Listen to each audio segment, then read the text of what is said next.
Ok.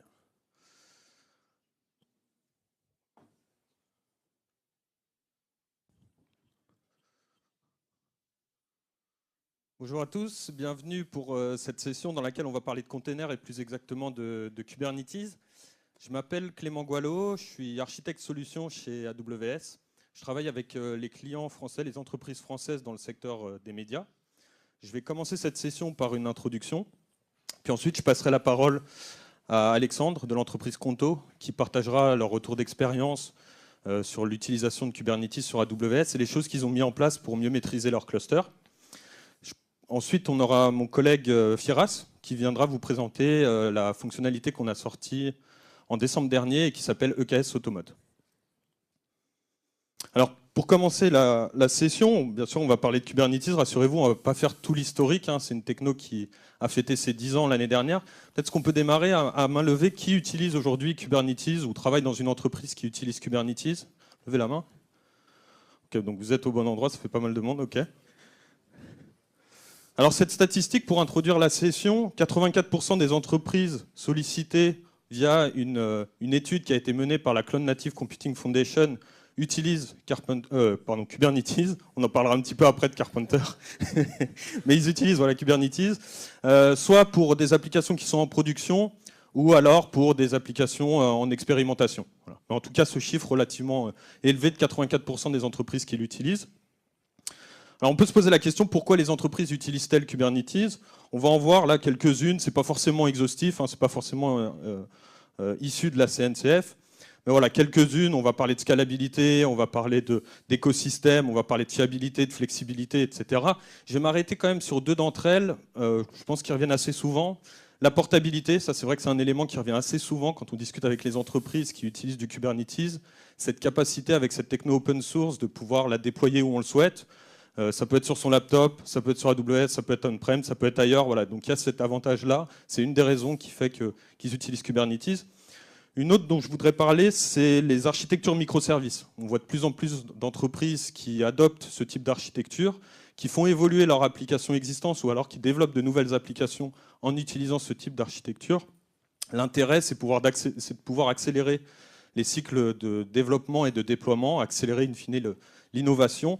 Et Kubernetes est très adapté pour ce type d'architecture parce qu'il va très bien gérer une multitude de services faiblement couplés.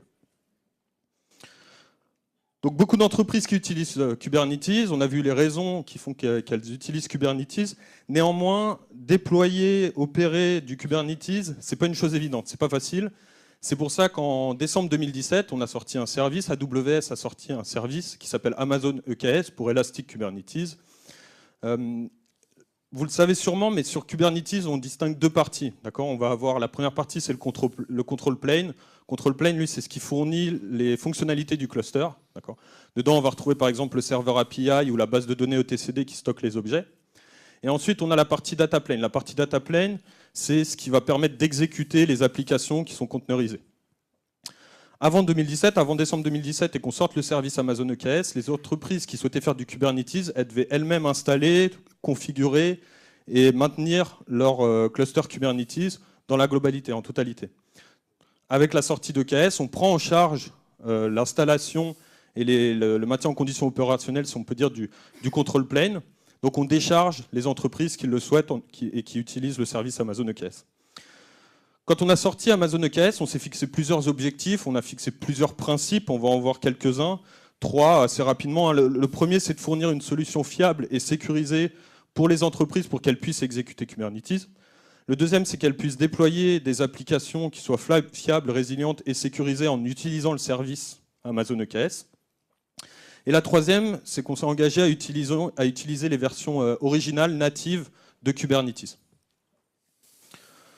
Alors depuis qu'on a sorti le service Amazon EKS, ça fait maintenant plus de 7 ans, on l'a bien sûr fait évoluer. En fait, on a sorti plus de 250 fonctionnalités. On en voit ici certaines, c'est pas du tout exhaustif, hein, on voit donc par année un petit peu j'ai envie de dire les fonctionnalités principales qui sont venues enrichir le service Amazon EKS. Pareil, je vais m'arrêter sur certaines d'entre elles. La première, peut-être, c'est en 2019, donc on a sorti le CSI Driver pour les services EBS, EFS, etc. Qu'est-ce que c'est le CSI Driver? Ça permet en fait d'utiliser les services de stockage AWS dans les applications qui sont déployées sur Kubernetes. Okay. Donc finalement, j'installe ce driver, ce CSI Driver. On va parler d'add-on. J'ajoute un add-on sur mon cluster Kubernetes qui va me permettre d'ajouter des fonctionnalités au cluster. Et du coup, je peux utiliser les services de stockage dans mes applications conteneurisées, par exemple si j'ai besoin d'un volume de stockage ou si j'ai besoin d'un file system. Alors, j'ai parlé du CSI Driver, j'ai dit que c'était un add-on de stockage. Il y a d'autres add-ons. Il y a des add-ons qui ajoutent des fonctionnalités au niveau réseau, qui ajoutent des fonctionnalités au niveau de la sécurité, qui ajoutent des fonctionnalités pour mieux gérer les ressources de calcul. C'est pour ça qu'en 2020, on a sorti les EKS add-ons pour simplifier pour nos clients l'installation et les mises à jour de ces add-ons. En 2021, on a sorti un projet, le projet Carpenter. Donc ce projet-là, il permet de mieux gérer les ressources de calcul qui sont dans le data plane, qui permettent d'exécuter les applications conteneurisées. J'y reviendrai un petit peu plus en détail dans quelques slides. En 2023, on a sorti Pod Identity. Pod Identity, c'est aussi un add-on, mais là qui touche plutôt à la sécurité. Ça va permettre de gérer les permissions. Alors, c'est une alternative pour ceux qui utiliseraient ou qui connaissent au IAM Role for Service Account, d'accord ? Mais l'idée, en gros, ce que ça permet de faire, c'est si j'ai une application qui a besoin d'écrire sur un bucket S3, je dois pouvoir lui donner les bonnes permissions pour le faire. Et pour faire ça, je peux utiliser Pod Identity et ça simplifie et ça apporte de la flexibilité. Une dernière fonctionnalité que je voulais évoquer, c'est Zonal Shift. Alors là, pour le coup, ce n'est pas un add-on. On l'a sorti en 2024. Je pense que c'est intéressant de regarder ça. Ça permet d'améliorer la résilience des applications qui sont déployées sur un cluster cube. Comment on fait? En fait, on va être capable de shifter, de déplacer le trafic d'une zone de disponibilité à une autre. Ce qui fait que si on a un problème identifié sur une zone de disponibilité, une défaillance, quelle qu'elle soit, on peut déplacer de manière temporaire le trafic vers une autre zone de disponibilité. Alors, résultat de ces 7 années, 250 fonctionnalités, je l'ai dit, et aujourd'hui, on a des dizaines de millions de clusters qui s'exécutent sur Amazon EKS. Donc c'est vraiment une échelle assez importante. Ça témoigne aussi de l'expérience acquise par le service Amazon EKS. Je répète, des dizaines de millions de clusters qui s'exécutent chaque année, et c'est un chiffre qui est en constante augmentation. Alors néanmoins, même si on a sorti beaucoup de fonctionnalités pour essayer d'améliorer l'expérience des entreprises pour faire tourner du Kubernetes sur AWS, il y a encore pas mal de choses à faire. Donc pour l'illustrer, on va regarder un petit peu l'architecture d'un cluster classique, on va dire EKS, sur Amazon EKS. Donc d'abord, j'en ai un petit peu parlé, on va avoir le control plane. Donc ça s'exécute dans un compte AWS géré par le service Amazon EKS. Donc ce n'est pas visible côté client, on le décharge. On voit les composants, API Server, etcd instance. Et la deuxième partie, donc là, on va côté data plane, ça c'est géré par le client, dans le compte de nos clients, dans le compte des entreprises. Là, on va retrouver les add-ons. Donc par exemple, pour le stockage, ça va être le CSI Driver. On va retrouver Carpenter pour gérer les ressources de calcul, mais on va aussi retrouver des add-ons pour le réseau, des add-ons pour la sécurité, comme par exemple Pod Identity que j'ai évoqué avant. Ensuite, on va avoir les instances, donc les serveurs qui permettent de déployer les pods, d'exécuter les applications conteneurisées. Et enfin, on va avoir les services AWS nécessaires pour exécuter l'application. J'ai pris l'exemple juste avant d'une application qui avait besoin d'écrire sur un bucket S3. Il faut que je crée un bucket S3, donc j'ai aussi ça à gérer côté client, mais ça peut être aussi des volumes EBS ou des load balancers. Ou bien d'autres services. Sur les quelques slides là, qui me restent, avant de passer la parole à Alexandre, je vais rentrer un peu plus en détail sur Carpenter. Carpenter, on a sorti le projet en 2021. L'objectif, c'était d'améliorer ce qu'on appelle la scalabilité ou le passage à l'échelle. Là, on voit un exemple. J'ai 2 instances, 2 serveurs. J'ai 4 pods qui sont déployés. J'ai une augmentation de ma charge applicative. Comment je peux la prendre en charge? Assez simplement, je peux déployer des nouveaux pods. J'ai des ressources qui sont disponibles sur ces instances, donc pas de problème, je déploie des nouveaux pods qui me permettent d'absorber la charge. Si la charge continue d'augmenter, il faut que je déploie des nouvelles instances. De nouvelles instances sont provisionnées et je peux, par exemple, dans l'exemple qui est là, déployer 5 nouveaux pods qui me permettent d'absorber la charge supplémentaire. Alors comment ça fonctionne en fait si on ouvre un petit peu le capot? Alors avant qu'on lance Carpenter, quand on a une augmentation de la charge, ce qu'on voit, c'est que les entreprises, elles utilisent généralement HPA pour Horizontal Pod Autoscaler. Donc ça, c'est installé sur le cluster. Horizontal pod autoscaler, quand il y a une augmentation de la charge, il l'identifie et il va demander l'ajout de nouveaux pods. Si les ressources sur le cluster permettent de déployer ces nouveaux pods, à ce moment-là, pas de problème, les pods sont lancés. C'est ce qu'on a vu précédemment sur les 2 instances, j'avais encore des ressources disponibles, donc j'ai les nouveaux pods qui sont démarrés. Par contre, si j'ai plus de ressources disponibles, là, à ce moment-là, les pods sont mis en attente sur le cluster Kubernetes. Et là, il y a un autre composant qui rentre en action qui s'appelle Cluster Autoscaler. Lui, il identifie qu'il y a des pods qui sont en attente. Et à ce moment-là, il va demander à l'autoscaling group de démarrer des nouvelles instances. Et lui, Autoscaling Group, va s'interfacer avec l'API EC2 pour Elastic Compute Cloud pour démarrer des nouvelles instances qui permettront, in fine, de démarrer les pods. Alors, cette technique-là, ce moyen-là, il fonctionne bien. Néanmoins, il y a 2 limitations. La première, c'est que dans les autoscaling groups, je dois définir des instances qui ont la même capacité de vCPU et de mémoire. Donc, je suis un peu limité en termes de flexibilité. J'ai un choix à faire. Est-ce que je prends plutôt des petites instances, des instances moyennes, des grosses instances? Et ça peut avoir des impacts. Si je prends des grosses instances, dès que je déploie une instance, ça me coûte plus cher. Par contre, je peux déployer beaucoup de pods dessus. À l'inverse des petites instances, c'est plus granulaire, mais ça va scaler plus lentement. Deuxième limitation, c'est que ça prend un petit peu de temps. Le fait, notamment parce que le cluster autoscaler ne discute pas directement avec l'API EC2, mais passe par l'autoscaling group. Donc on a cet élément en 2 étapes. À la place avec Carpenter, de la même manière que Cluster Autoscaler, il va avoir les pods qui sont en attente. Il a un algorithme, il va pouvoir choisir les instances qui permettront de déployer les pods qui sont en attente. Donc là, on voit, on n'est plus en 2 étapes, on est en une seule étape. Carpenter discute directement avec l'API EC2. J'ai plus cette notion de groupe, donc j'ai beaucoup plus de flexibilité. Et pour configurer Carpenter, j'ai 2 ressources custom sur Kubernetes, les node pools et les node classes. Rapidement pour expliquer, dans les node pools, en fait, ce que je vais faire, c'est que je vais choisir les instances que Carpenter peut utiliser pour déployer les pods. En gros, je vais lui dire, moi, Carpenter, tu peux utiliser toutes les instances, ou alors tu te limites aux instances Compute Optimize, RAM Optimize, Mainstream, donc les types C, R, M, ou d'autres. Je peux lui dire, Carpenter, tu peux utiliser des instances Graviton, donc, parce que mes applications supportent l'architecture CPU ARM, etc.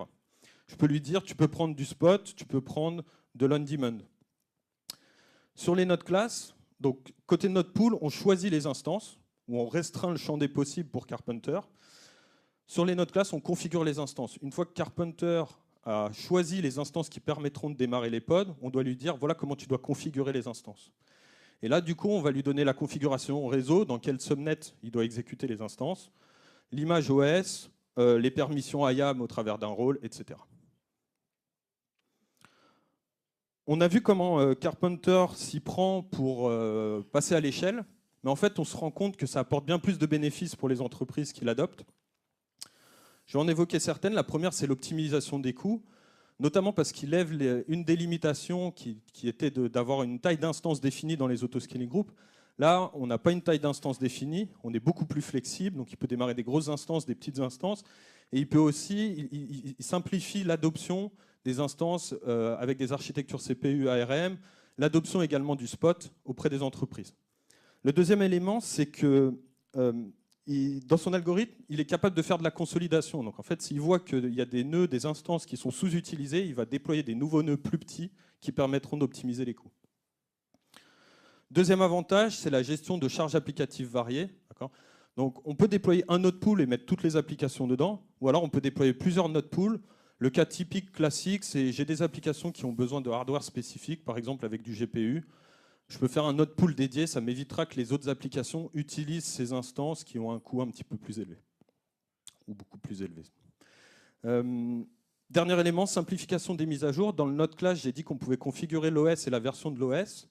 Quand on a une nouvelle version de l'operating system avec des nouveaux patchs, on va pouvoir modifier la version de l'operating system dans le node class, et Carpenter, à ce moment-là, quand il déploiera des nouveaux nœuds, déploiera avec la nouvelle version. Ou alors, on n'est même pas obligé de spécifier la version. On peut lui dire juste, Carpenter, tu vas déployer de l'Ubuntu ou de l'Amazon Linux, et lui, automatiquement, il ira chercher la version qui est recommandée par AWS et déploiera les instances avec cette version-là. S'il y a une nouvelle version qui sort, il verra qu'il y a une nouvelle version qui est recommandée, et il le fera pour les nouveaux nœuds. Voilà, je pourrais parler de Carpenter beaucoup plus longtemps, vous l'avez compris. Je vais finir en disant que Carpenter est open source, il fait partie du SIG Autoscaling depuis 2023. Et je crois qu'il est temps pour moi de laisser la parole à Alexandre. Merci à tous.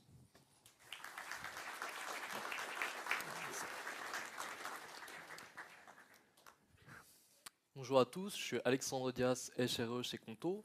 Et maintenant qu'on a parlé d'EKS et de Carpenter de façon plus générale, on va se recentrer sur le cas de Conto. C'est quoi Conto? C'est une entreprise qui fournit des services financiers comme la gestion de facturation, la comptabilité, le paiement par carte et les comptes en banque à 500 000 entreprises. Du côté infrastructure, c'est 15 clusters EKS, 20 000 pods et 150 déploiements par jour en production. En 2023, Conto, on avait quelques défis. On prenait une semaine pour mettre à jour nos 15 clusters. Du côté d'EKS, on avait des tonnes d'autoscaling group de différentes tailles, dans différentes zones de disponibilité. Donc quand il fallait choisir quel pod aller sur quel autoscaling group, c'était assez compliqué. Donc difficile à gérer et difficile à créer. On avait beaucoup de duplication de configuration. En plus de ça, on n'utilisait pas encore d'instance spot, donc ça nous coûtait assez cher. Et on avait un gros cluster par environnement, que ce soit un gros cluster en staging, un gros cluster en production. Donc on voulait être plus modulable et avoir plus de tolérance aux pannes. Pour répondre à ces problèmes, on a choisi d'utiliser Carpenter. Et comme dit précédemment, Carpenter c'est composé de notre classe et de notre pool, qui sont des fichiers YAML d'une centaine de lignes. Et dans notre cas, à Conto, on a choisi d'utiliser Helm, un langage de templating qui va utiliser des variables, des boucles, des conditions, de la logique, pour réduire la duplication de code. Juste avoir un fichier values.yaml en Helm d'une dizaine de lignes, avec les valeurs importantes pour nous et surtout celles qui changent entre les différentes node class et node pool. Là, on les voit. Par exemple, si je définis un node class node pool general purpose, je peux choisir de l'activer ou de le désactiver. Un champ assez important, expire after, qui va me permettre de recycler mes nœuds toutes les 24 heures, dont on va parler un peu plus en détail après. Au niveau de l'architecture, que ce soit AMD 64 ou ARM 64, avec les instances Graviton qui sont moins chères. Le type d'instance, que ce soit spot ou on-demand, et Carpenter est assez intelligent pour choisir au maximum d'instances spot pour toujours réduire les coûts. Pour toutes ces fonctionnalités, on va dire merci Carpenter. Parce qu'avant, on devait utiliser Cluster Autoscaler et AWS Node Termination Handler pour faire l'autoscaling et le drainage de nos nœuds. Donc il y avait une configuration complexe, ça nous prenait du temps de maintenance. Et maintenant, Carpenter s'en occupe. En plus de ça, il fait de la consolidation, donc il réduit les coûts sur le long terme. Quand je fais une mise à jour de mes EC2 node class et de mes nodes pool, il va automatiquement mettre à jour mes nodes sur les configurations associées.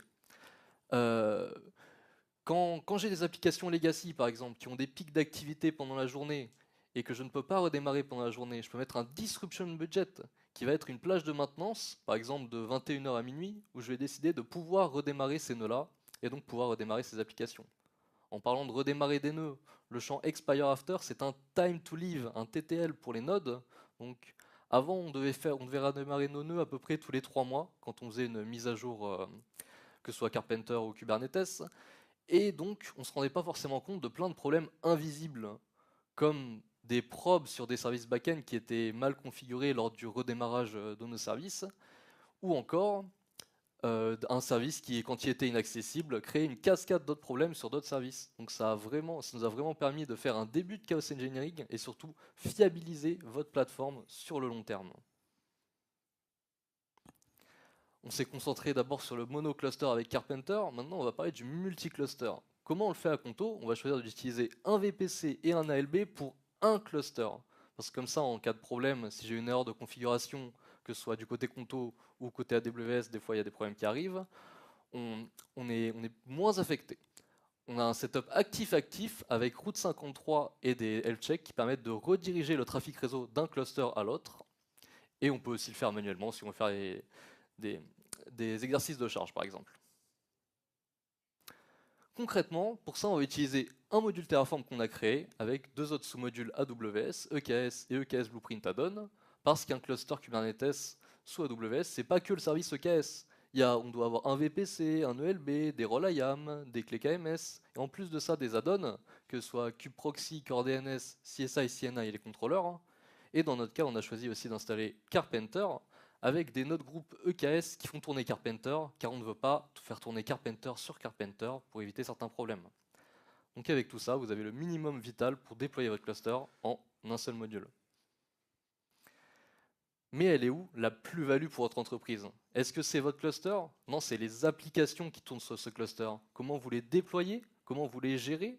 Il y a deux grandes façons de le faire. On peut le faire de façon manuelle. Donc je vais me connecter sur mon cluster, je fais kubectl apply. Ça marche, mais bon, on risque d'avoir des incidents.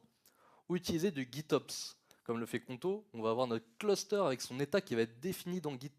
Donc dès qu'on fait un commit, on va pouvoir le revoir, le valider, l'auditer. Et ça facilite grandement la coopération. Mais en plus de ça, notre outil GitOps, il va nous permettre d'éviter les dérives. Si demain, je décide d'aller sur mon cluster, de supprimer toutes les ressources, mon outil GitOps va venir immédiatement et automatiquement resynchroniser l'état de Git sur mon cluster. Une problématique qu'on avait aussi, c'était le fait de créer un cluster de façon automatique et sans action manuelle. C'est pour ça qu'on a choisi d'utiliser un outil GitOps Argo CD qui va venir récupérer les fichiers de Git et les synchroniser avec nos clusters Kubernetes. Pour en parler un peu plus en détail, Argo CD c'est composé d'applications qui sont des ressources Kubernetes. Là on en voit une qui s'appelle Prometheus Operator et qui est un outil open source d'observabilité qu'on utilise à Conto. Il y a trois champs importants, le repository, donc là où va se trouver nos fichiers, l'outil qu'on va utiliser Helm, qui va prendre ces fichiers, par exemple dans ce cas-là un values.yaml, et à partir de ça qui va générer des manifestes Kubernetes pour les déployer sur un serveur, donc là le serveur local Kubernetes. Ça est vraiment le pont entre le repository, votre outil et le serveur Kubernetes. Déployer sur un cluster c'est bien, mais déployer sur plusieurs clusters c'est encore mieux.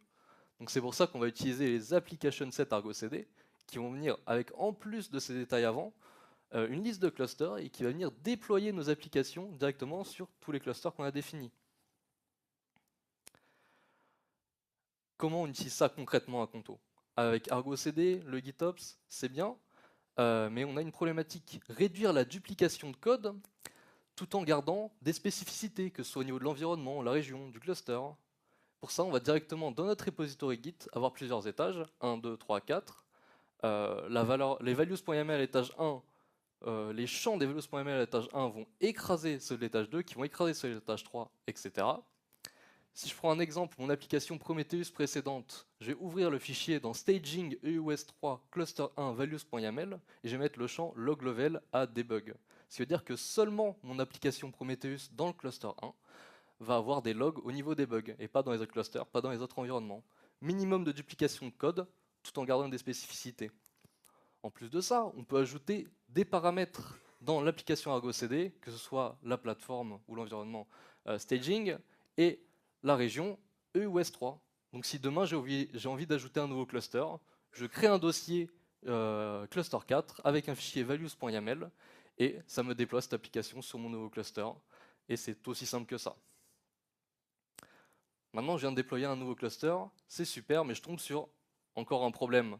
Le problème de l'œuf ou de la poule. C'est Argo CD qui déploie mes applications. Mais j'ai bien envie de déployer Argo CD aussi. Donc comment je fais pour déployer Argo CD s'il n'est pas encore présent sur mon cluster? Ce serait bien de pouvoir le déployer en GitOps aussi. Pour ça, à Conto, on a trouvé une façon élégante de le faire. On va utiliser un module Terraform qui va déployer via Helm un Argo CD minimaliste. Dans un deuxième temps, on va déployer une application Argo CD qui s'appelle Cluster Application, que vous pouvez voir ici, qui va avoir des sous-applications. Une sous-application qui s'appelle Argo CD, une sous-application qui s'appelle Backend Application, qui va avoir d'autres sous-applications de backend, une application Infra Application qui va encore avoir d'autres sous-applications. C'est un peu des poupées russes avec des applications dans les applications. Quand cet Argo CD minimaliste va être créé, il va venir récupérer sur mon repository Git qui s'appelle aussi Cluster Application et qui a aussi l'application Argo CD Cluster Application. Et il va venir réinstaller Argo CD en écrasant les changements, ce qui va me permettre d'avoir Argo CD dans Argo CD. Le GitOps, c'est extrêmement intéressant, mais il faut faire attention. Si demain je décide de supprimer des node classes et node pool, ça va venir supprimer tous les nœuds liés à ces configurations.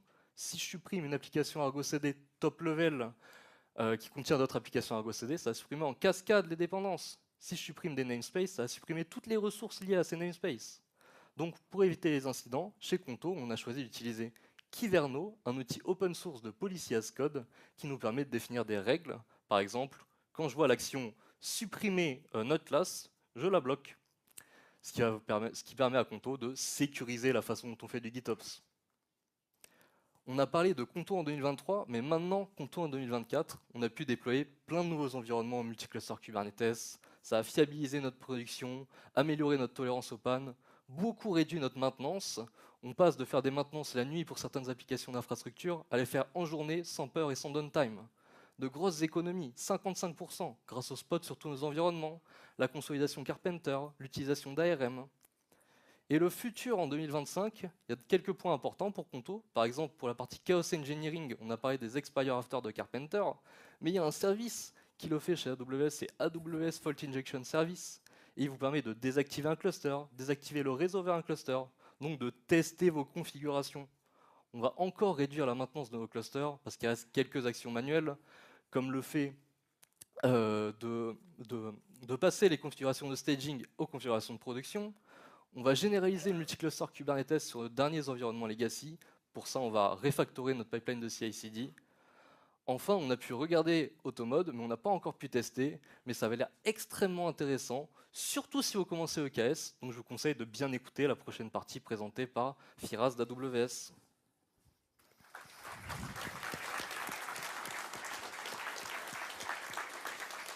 Donc, merci beaucoup Alexandre pour ce retour d'expérience extrêmement précieux. Donc, dans la continuité des évolutions évoquées par Alexandre, je vais vous parler un peu plus en détail de KS Automode. Donc, je me présente, je suis Firas Tomi, je suis architecte solution et je m'occupe des clients télécoms de AWS. Donc, EKS Automode, c'est une fonctionnalité pour laquelle je suis vraiment enthousiaste parce que c'est vraiment la concrétisation de l'exploitation des clusters Kubernetes dans le cloud. C'est la vision d'AWS. Avec EKS Automode, vous allez pouvoir avoir du compute, du stockage, du réseau, de la capacité pour votre cluster complètement managé et automatisé pour vos clusters existants ou pour vos nouveaux clusters. Donc, vous allez pouvoir bénéficier plus facilement de la sécurité, disponibilité et de l'excellence opérationnelle d'AWS pour vos applications Kubernetes. Donc concrètement, qu'est-ce qu'on va avoir avec EKS Automode? Donc vous allez pouvoir créer un cluster Kubernetes compatible avec les standards Kubernetes, un cluster EKS prêt au déploiement de vos applications. Il sera configuré avec les capacités essentielles et il sera aussi préconfiguré avec les meilleures pratiques issues de nos 7 années d'exploitation de dizaines de millions de clusters. Donc, EKS Automode va pouvoir mettre à l'échelle automatiquement le compute de votre cluster. Donc, il va sélectionner, provisionner, sécuriser, mettre à jour vos instances EC2 qui résident directement dans vos comptes AWS, dans vos comptes clients AWS. Et il va aussi prendre en charge la mise à jour automatique des systèmes d'exploitation de vos nœuds. Il va surveiller l'état de santé de votre cluster et il va également limiter les risques de sécurité parce que grâce au ce qu'on appelle le compute éphémère ou le calcul éphémère à durée limitée. Et donc vous allez avoir une posture de sécurité plus robuste par défaut. EKS Automode vous permet aussi, grâce à l'optimisation continue de l'infrastructure, de rester assez efficace en réduisant les coûts côté compute et ça vous permet de faciliter la mise à niveau de vos clusters Kubernetes. Donc vous aurez beaucoup moins de tâches pour maintenir votre infrastructure et vous allez pouvoir vraiment vous concentrer sur ce qui est essentiel pour vos entreprises. Comment démarrer avec EKS Automode? Assez simple, je crée un cluster avec EKS Automode activé. Qu'est-ce que je vais obtenir? Je vais obtenir encore une fois un cluster Kubernetes qui est prêt pour le déploiement de mes applications. Donc EKS Automode va instancier et provisionner l'infrastructure nécessaire pour accueillir mes applications. Il va la mettre à l'échelle automatiquement pour répondre aux besoins changeants de mon application. Il va continuellement optimiser l'infrastructure et les ressources d'infrastructure en réduisant les coûts pour rester efficace. Et il va surveiller automatiquement toute mon infrastructure afin de détecter des problèmes et les réparer automatiquement si c'est nécessaire. Donc encore une fois, c'est pour que vous et vos équipes, vous puissiez vous concentrer sur l'innovation et la satisfaction de vos clients plutôt que sur la maintenance de vos infrastructures. Donc, au début de la présentation, on avait avec Clément l'architecture de EKS. voyons maintenant qu'est-ce qui change avec EKS Automode. Donc vous voyez que non seulement côté AWS, on a la responsabilité opérationnelle du control plan, donc ce qu'on fait avec EKS, mais on a aussi maintenant la responsabilité de la capacité de votre cluster, c'est-à-dire le stockage, le compute, le réseau et la partie sécurité. Donc EKS Automode va sélectionner les meilleures instances EC2 pour vos nœuds, donc, et vous allez déléguer la responsabilité opérationnelle à AWS. Et vous allez pouvoir aussi continuer à utiliser vos applications AWS, votre service AWS dans votre application a besoin. Et donc, il n'y a rien qui change à ce niveau-là. Donc, EKS Automode a vraiment changé le modèle de responsabilité partagée en ce qui concerne les containers côté AWS. Donc, auparavant, nos clients avaient la responsabilité de tout ce qui est la responsabilité opérationnelle de tout ce qui est au-dessus du control plan EKS, c'est-à-dire la gestion du cycle de vie des instances EC2, c'est-à-dire le monitoring de l'état de santé des instances, les correctifs, les mises à jour des systèmes d'exploitation, l'installation des add-ons et des agents Kubernetes. Avec EKS Automode, vous allez déléguer plus de responsabilités à AWS pour tout ce qui est tâches non différenciantes pour vous. Encore une fois, toute la capacité de votre cluster, compute, stockage, réseau. Vous allez aussi déléguer la charge opérationnelle pour tout ce qui est mise à jour des systèmes d'exploitation, monitoring des instances EC2 et leur correction. Et cela va vous permettre vraiment de vous concentrer sur développer vos applications, sécuriser vos applications, et vous gardez la flexibilité d'ajouter vos propres add-ons à votre cluster. Je pense qu'on a fait assez de slides. On va passer sur une petite démonstration. Donc, ce qu'on va faire sur la démonstration, c'est qu'on va créer un cluster EKS avec, bien sûr, Automode activé. Et ensuite, on va déployer une application, exemple, et on va voir comment EKS Automode réagit suite à ce déploiement.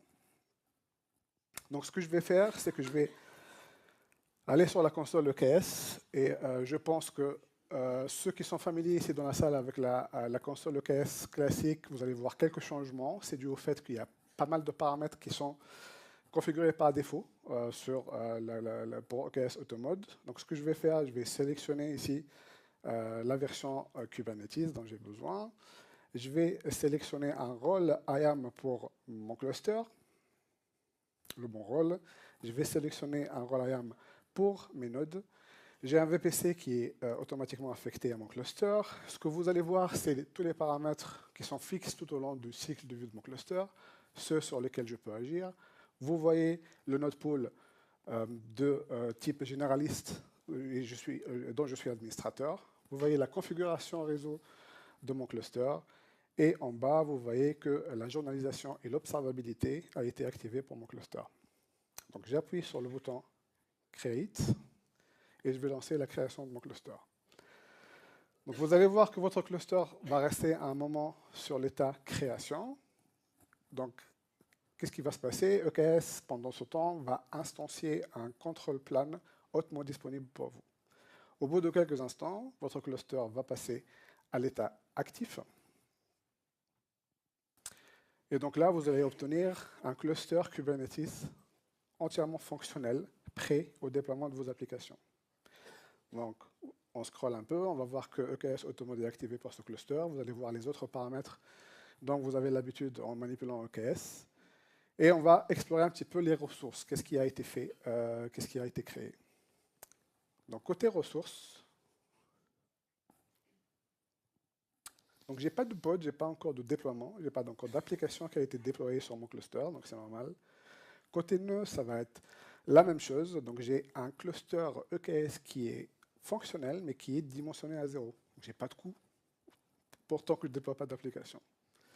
Côté compute, je vais pouvoir voir que mon node pool a été créé, un node pool de type généraliste qui va pouvoir me permettre de déployer mon application. Donc, à ce stade, comme on a vu, un seul clic, on a créé un cluster EKS prêt au déploiement. Donc, prochaine étape, ce qu'on va faire, c'est qu'on va essayer de déployer une application et on va voir ce que ça donne. Donc, je vais utiliser une application exemple qui est disponible sur GitHub, notre GitHub public pour des exemples d'applications de conteneurs. Donc, ça sera une application de retail en ligne. C'est une application assez, on va dire, relativement complexe côté architecture. Donc, on a un service, point d'entrée UI avec un load balancer. On a quelques autres services derrière. On a des bases de données relationnelles, des bases de données non relationnelles. Et derrière les bases de données relationnelles, on aura du stockage objet. Donc, ce que je vais faire, on est sur du standard Kubernetes. Donc, je vais partir sur un kubectl apply, ce qu'il ne faut pas faire en prod, comme a dit Conto. Mais là, on va le faire pour la démonstration.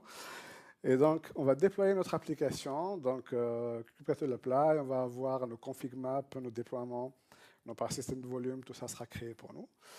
On va revenir à la console et voir ce qui se passe côté EKS Automode. Donc, côté ressources, je vais pouvoir voir mes déploiements, ils sont en cours.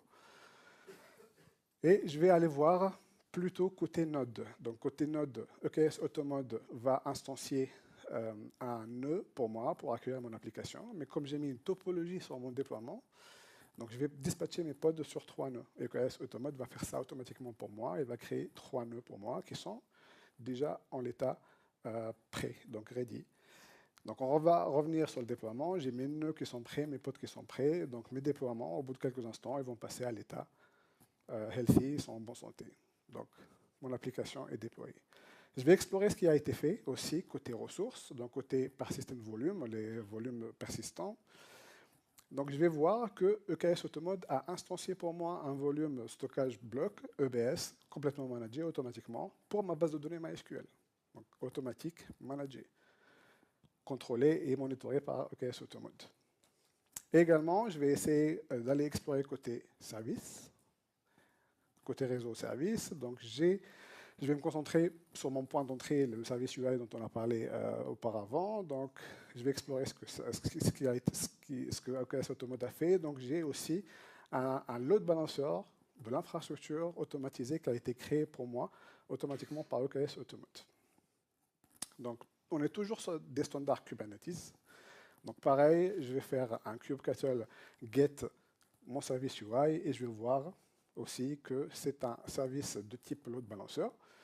J'ai l'URL, je vais pouvoir l'utiliser pour voir si mon application est fonctionnelle. Donc je pars sur un navigateur, je teste et je vais voir que mon application fonctionne et je peux naviguer.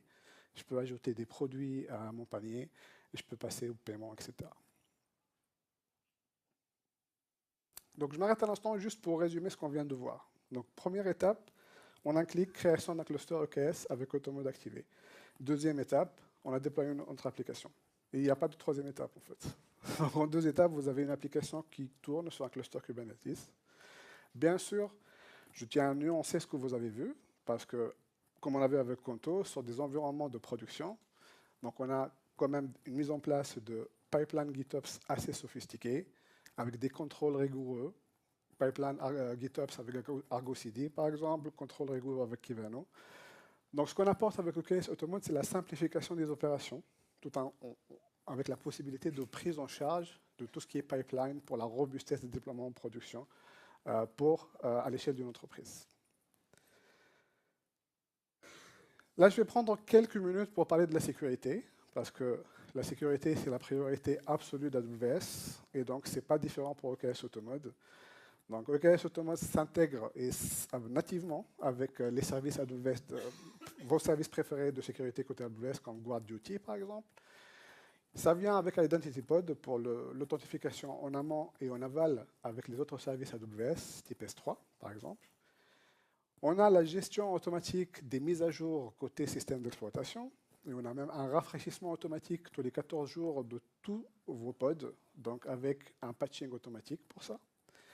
Et enfin, on a la dimension de compute éphémère ou de calcul éphémère à durée limitée, ce qui limite les risques de sécurité pour votre cluster. Donc, pour résumer, avec EKS Automode, qu'est-ce que vous obtenez? Vous avez augmenté votre agilité parce que vous allez pouvoir déployer plus facilement vos applications sur Kubernetes, donc mettre plus rapidement de nouveaux produits sur le marché, adossés à des applications modernes. Vous allez réduire le coût opérationnel parce que vous allez pouvoir avoir des mises à jour de votre cluster Kubernetes assez simplifiées et vous allez avoir des capacités automatiquement managées par EKS Automode. Vous allez réduire votre coût de compute grâce à l'optimisation continue par EKS Automode.